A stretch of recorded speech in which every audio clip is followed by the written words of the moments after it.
Hello everyone, welcome back to my channel. આ વિડીયોમાં આપણે કોમ્પ્યુટર સબ્જેક્ટમાં જે શોર્ટકટ કી પૂછાય છે, જે બીજી વધારાની છે તે પણ જોઈએ.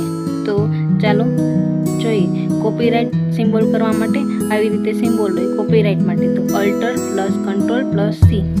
રજિસ્ટર્ડ સિમ્બોલ કરવા માટે આર. રજિસ્ટર્ડ કંઈ કંપનીને એ હોય તો રજિસ્ટર્ડ એનો સિમ્બોલ આપવા માટે તો alt plus control plus R. Trademark આપવા માટે TM, તો ટ્રેડમાર્ક આપવા માટે alter plus control plus T.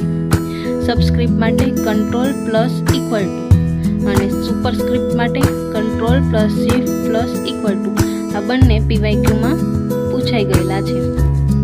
Comment દાખલ કરવા માટે alter plus control plus M. Control plus bracket square bracket. Font size આપવા માટે +1 PT વધારવા માટે. એવી જ રીતે control plus bracket start font સાઇઝને માઇનસ કરવા માટે, એટલે કે ઘટાડવા માટે. ત્યારબાદ control plus shift plus greater than, તો ફોન્ટને +2 કરવા માટે અને લેસ ધેન તો -2 એટલે કે ઘટાડવા માટે. ત્યારબાદ જોઈએ કંટ્રોલ +1 એક લાઇન સ્પેસ આપવા માટે, કંટ્રોલ +5 1.5 લાઇનને સ્પેસ આપવા માટે, કંટ્રોલ +2 2 લાઇનને સ્પેસ આપવા માટે, બેક સ્પેસ ડાબી બાજુનું લખાણ દૂર કરવા માટે, એન્ડ ડિલીટ જમણી બાજુનું લખાણ દૂર કરવા માટે. આ બંને પણ PYQમાં પૂછાઈ ગયેલું છે.